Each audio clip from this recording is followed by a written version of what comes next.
una asociación sin fines de lucro. Nosotros no manejamos ni un céntimo, solamente es a propio pulmón, y verdaderamente yo creo que hemos hecho una gran labor. Empezamos con un grupo de oración, ¿verdad?, entre algunas compañeras. La fundadora fue Raquel Arzamendia, fue una doctora que lamentablemente se nos fue a los 38 años. Después Luz Wilson, que también falleció, Débora Sorensen, que también se fue, Amalia, en fin, una serie de compañeras. Pero nos vamos renovando, ¿verdad? O sea, se van sumando gente nueva, y verdaderamente yo creo que nosotros hemos llegado a la parte más importante de este proyecto: hacer conocer a las mujeres paraguayas que se tienen que hacer prevención y tienen que hacerse la mamografía y todo lo demás. Pero claro, ahí hay el segundo tema, ¿no? Entonces resulta que este año, o sea, en el 2016, aumentó el 20% las mujeres con cáncer de mama. Y todo el mundo dice, ¿pero por qué aumentó? Entonces, claro, ¿por qué aumentó? Directamente nuestro programa fue un éxito, pero no así las autoridades. En el sentido de que la gente se va a hacer la mamografía, pero no le reciben enseguida, le reciben a los 3 meses. Entonces, después para darle el resultado tardan otro mes más. Pues resulta que tiene cáncer, entonces se tiene que hacer la biopsia para ver qué tipo de cáncer hay. Otro mes más. Entonces después le tienen que operar, entonces ya la intemerata, luego, en fin, al final llegan ya con metástasis. Entonces, hasta el año 2015, 2014, 2013, las mujeres se morían y la gente decía, ¿de qué se murió? Y de un pudajei. Es que tenían luego dolores en las huesas, el reuma. No, a ver, que murió de cáncer de mama, pero nadie lo decía. O sea, no constaba en las estadísticas. Y resulta que ahora consta. Entonces, el 2016 ha aumentado un 20%. Es un montón, ¿no? Ahora, ya que estamos en el tema, seguimos una cosa del tema. Y la sobrevivencia a lo que se va detectando. Y bueno, hoy en Estados Unidos, por ejemplo, que es un país muy avanzado, la sobrevivencia en el cáncer de mama es el 97%. En Brasil, que también tienen una gran salud pública, es absolutamente la verdad, está en un 92% de sobrevivencia. Aquí llegamos al 70, 74%. O sea, los tratamientos se hacen acá, Lilita. Los tratamientos, claro, cuando le diagnostican cáncer de mama, si tiene si tiene seguridad social, se opera allí, en cualquier hospital de la seguridad social. Y si no tiene, que es la gran mayoría, ¿verdad?, en la sanidad pública, ¿verdad? O sea, en el hospital de clínicas, en fin, en tantos hospitales públicos que hay aquí, ¿no? Que hay muchos, ¿verdad? Y se operan allí. ¿Viste? Y después la quimioterapia también, ¿verdad? Es otro gran factor. Ahora, por ejemplo, dicen, y nosotros mañana tenemos una reunión para esto, que parece que la seguridad social no hizo lo que tenía que haber hecho, o sea, que no hizo bien los deberes, en el sentido de que se va a terminar el año y ellos no tienen medicamentos para el cáncer, no dan abasto con los medicamentos. Entonces, ¿qué va a pasar? Porque cuando vos te tenés que hacer la quimioterapia, no es que podés decir, no, me voy a hacer mañana, bueno, no me hago mañana, bueno, pasado, no, es 7/21, 7/21, o sea, vos tenés unas fechas, porque si no, no te sirve, ¿entendés? Porque vos tenés que luchar contra algo tan terrible como son las células malignas, ¿verdad?, que te van atacando, ¿no? Entonces vos tenés que ahí hacerle una metralleta, ¿no?, adentro. Por ejemplo, en mi caso, yo me puse 18 quimioterapias. Yo me hice primero quimioterapia, después me operé. En mi caso, ¿por qué? Porque era un tumor enorme, ¿verdad? Porque como toda la gente que nunca yo había oído hablar del cáncer cuando vivía en Europa, que pensaba, yo cáncer, pero si ya tengo 70 años, ¿por qué tengo que tener cáncer? Y resulta que la época más tremenda es a partir de los 50 hasta los 70, 75, 80. ¿Verdad? Yo tenía 72, ahora tengo 82. 82, mi querido. No parece que 82. Pero los tengo. ¿No? Bien llevado. No debería ir a ningún reservado porque la van a confundir con una criatura.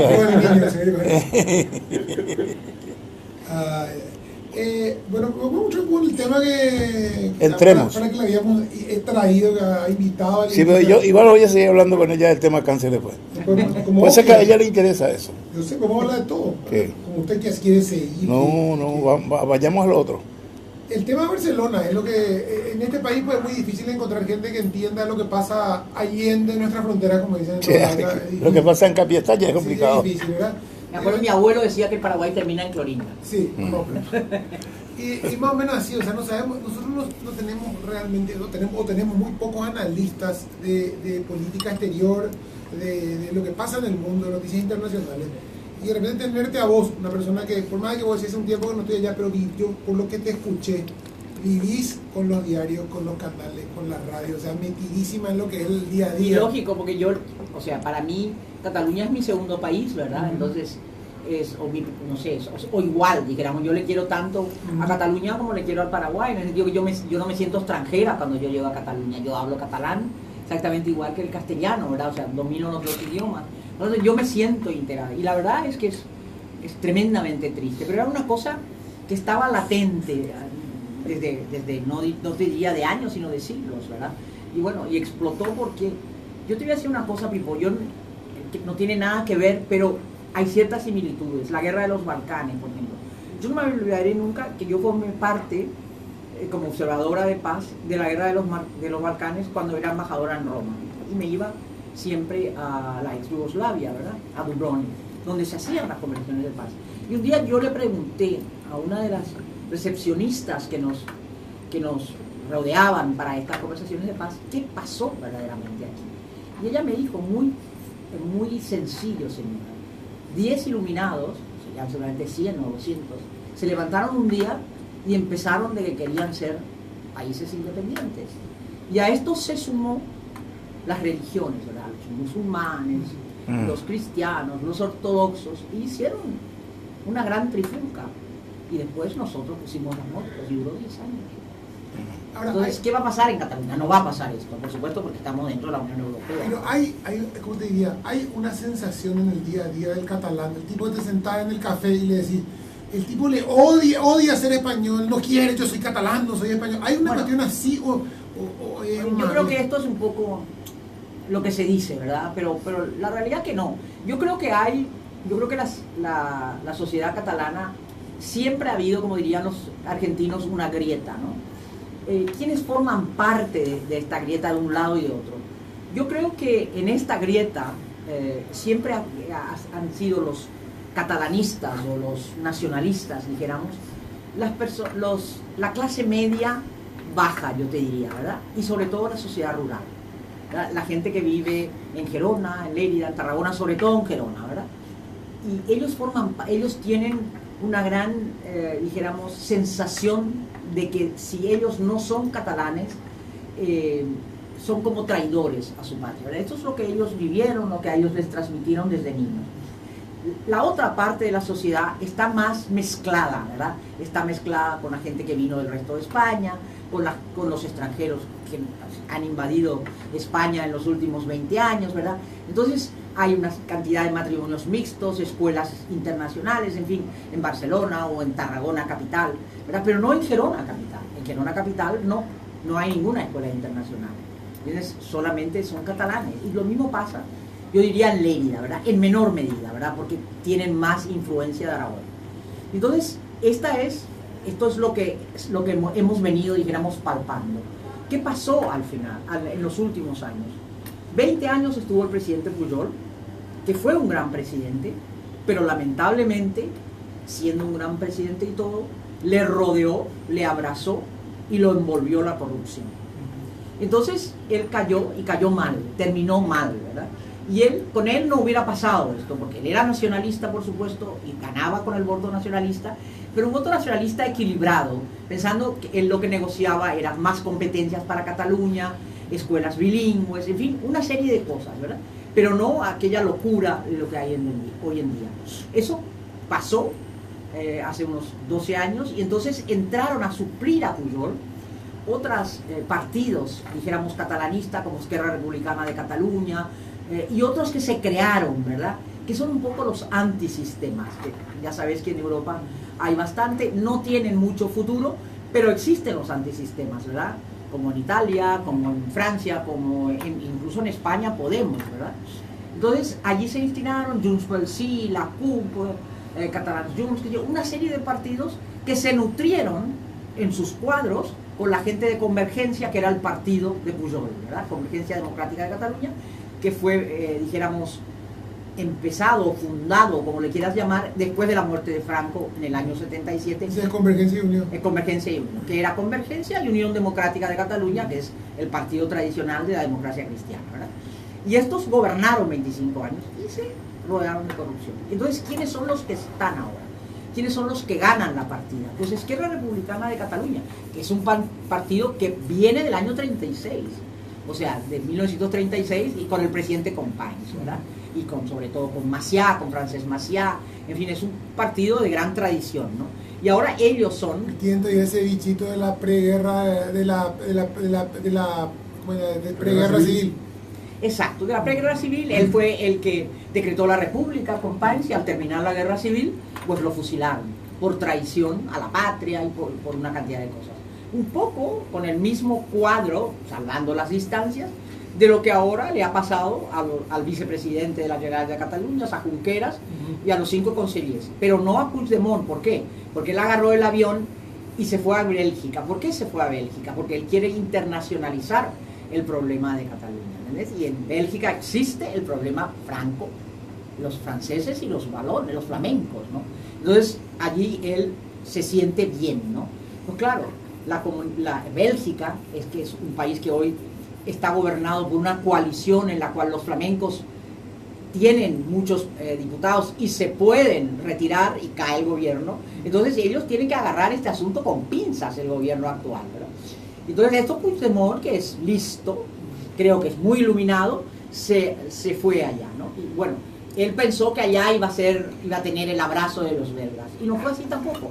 ¿Por qué? Porque, como dijo Juncker, el presidente hoy de la Unión Europea, yo puedo tratar con 27 países, pero lo que no puedo tratar es con 90, porque tienes que pensar que lo mismo que pasa en Cataluña, pues en cierta medida pasa en Italia con los del norte, en Francia, en fin, en todos los países de la Unión Europea. Entonces esto podía ser una especie de bomba. Viste que en los nacionalismos es una cosa espantosa, y entonces unido con el populismo, sí, puede ser mortal, ¿no? Y esto es lo que está pasando. Ahora, hoy tenemos elecciones, ahora en diciembre tenemos elecciones generales. No. El 21 de diciembre, como el presidente del gobierno, o sea, Mariano Rajoy, decreta, no él, sino con el Senado, ¿verdad? El Senado aprueba dijéramos, de llegar al DIU, que es dijéramos, como nunca se apoyó, nunca se puso en marcha esto, ¿no? Que es una ley en cuanto a alguna comunidad autónoma pues se quiere independizar o quiere hacer algún pronunciamiento loco, lo que entonces establecen esta. Allí se estableció el DIU, entonces lo están juzgando al vicepresidente de la Generalidad, que es el que está en España, el otro está afuera, y los consellers por sedición y traición a la patria. La patria es España, ¿verdad? Y están en la cárcel ahora. Ahora, la jueza Lamela, que es la jueza de la Audiencia Nacional, les ha dado cárcel y 30 años, todavía no les ha dado, pero les dará seguramente, no se sabe, ¿verdad? Lo que pasará. Entonces, lógicamente, ¿qué va a pasar ahora en Cataluña? Pues va a haber las algaradas en la calle. ¿Qué significan las algaradas en la calle? Significa que en este momento en Cataluña se han ido 2.000 empresas. El dinero, tú sabes, que corre ante estas cosas. Hay un paro que no había. O sea, un paro es... desempleo. Sí, exacto. Una baja en el empleo, el PIB ha bajado, la gente no cierra las operaciones, la gente se quiere ir.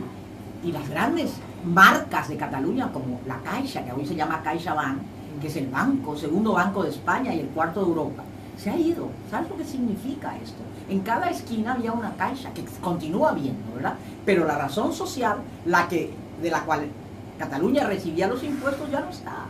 Y como te digo esto, te digo Aguas de Barcelona. Aguas de Barcelona es quien da aguas a todos los municipios de España. Se ha ido. Y otras empresas de este tamaño, ¿no? Grandes empresas, que son un poco la marca país. 35 empresas que están en el IBEX español, que es la bolsa, están fuera de Cataluña. Entonces, esa historia que se hablaba, porque antes de todo el problema, hace un mes y medio atrás, 2 meses atrás, cuando se empezó, o antes, se hablaba de que se tiraba el tema de la independencia sin pensar en las consecuencias. Claro. Era como una inocentada decir, no, vamos a salir y los europeos van a tener que reconocernos, y la gente le decía, no, ¿cómo habla? Hasta la liga de fútbol va a tener que salir.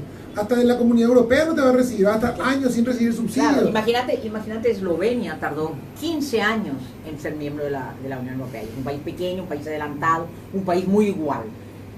Cataluña nadie le reconoció, ni le va a reconocer hasta dentro de 15 años, porque ¿de dónde van a sacar el dinero? ¿A quién le van a vender? Todo lo que ellos producen, el 80% se vende dentro de España. Entonces, ¿a dónde va a ir toda esta producción? La moneda ya no va a ser el euro, va a ser, yo qué sé, el peso catalán. ¿Cuánto va a valer? O sea, el Banco Europeo ya no les va a amparar. Por eso se fue la Caixa. O sea, sí, o sea, hay una o sea, ellos vendieron Disneylandia y Disneylandia no existe. Ahora, después de esta venta de Disneylandia, cuando la gente vio que existe, pero en Estados Unidos. Claro. Cuando la gente ahora ve que esto es vendido en Disneylandia, ¿te parece que esa elección del 21 de diciembre?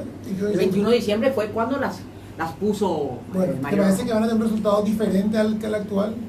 Y mira, esto es depende de qué encuestadora te hace el final, ¿verdad? Esto ya sabes lo que son las encuestadoras, uno te dice que va a ganar fulano y otro te dice que va a ganar mengano. Entonces, dicen, o sea, si tú lees la prensa de Madrid, que es muy mediática, por supuesto, dicen que los nacionalistas ya no van a tener mayoría absoluta. Si tú lees alguna prensa de Barcelona, no toda tampoco, como los periódicos, qué sé yo, como en cierta medida una parte del diario El Periódico, se llama El Periódico, o Ara de Gerona, o La Jaune de Lérida, pues puedes pensar que ellos van a ganar, eso es lo que te cuentan, ¿verdad? Pero yo personalmente me costaría mucho decir quién va a ganar. Es un poco como me preguntas quién va a ganar las elecciones en el Paraguay. Me costaría mucho decir, ¿verdad? Bueno, pues yo creo que allá aún es más difícil, ¿verdad?